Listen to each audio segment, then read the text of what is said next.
এই হুজুরে সুদের ওয়াজ করতেছে বালা কথা, মানে আমার দিকে আঙ্গুলটা তুললা কইতাছে যে সুদ খাওয়া হারাম, এই সেই বক্কর চক্কর। আমি কি সুদ খাই না? সভাপতি সাহেব, আপনার সাথে একটা বিষয় নিয়ে আমরা আলোচনা করার জন্য আসছিলাম।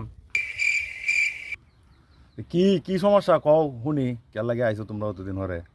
মাহে রমজান তো খুব নিকটে, এই বিষয় নিয়ে আপনার সাথে একটু তারাবির বিষয় নিয়ে একটু আলোচনা করতাম আর কি। তারাবি তো হরণই লাগবো, কিন্তু এনে একটা সমস্যা আছে। সমস্যাটা হলো যে তোমরা তো জানো যে আমি ছোটখাটো একটা ব্যবসা করি এলাকার ভিতরে। মানে গতবার তোমরা এক হুজুর আনছো, আমি তো সামনে কাতারও বইছি। এই হুজুরে সুদের ওয়াজ করতেছে বালা কথা, মানে আমার দিকে আঙ্গুলটা তুললা কইতাছে যে সুদ খাওয়া হারাম, এই সেই বক্কর চক্কর। আমি কি সুদ খাই নাকি? তোমরা জানো আমি মানুষের একটা সাময়িক উপকার করি। টিয়া পয়সা লাগলে মানুষ আমার বাত আই, আমি টিয়া পয়সা দিয়ে একটু সাহায্য সহযোগিতা করি, মানুষে খুশি হইয়া 2-4 টিয়া দেয়। এটা কি সুদের কাতার হরে নাকি? তোমরা এটা বানাইছো সুদ করে আমার এলাকার ভিতরে সরাই দিছো যে আমি সুদ খাই, এই করি হেই করি তেন করি। এটা যাই হোক, নামাজ তো হরণই লাগবো, আমরা মুসলমান, রোজা টোজা রাখা তারাবি তো হরণই লাগবো। মানে ভালো একটা হুজুর আনন লাগবো, তাতে শর্টকাটে তারাবিটা হরণি সুরা তারাবি বুঝো না। আমরা তো বয়স হয়ে গেছে, অন্য তো আর আগের মতো শরীর শক্তি সামর্থ্য নাই।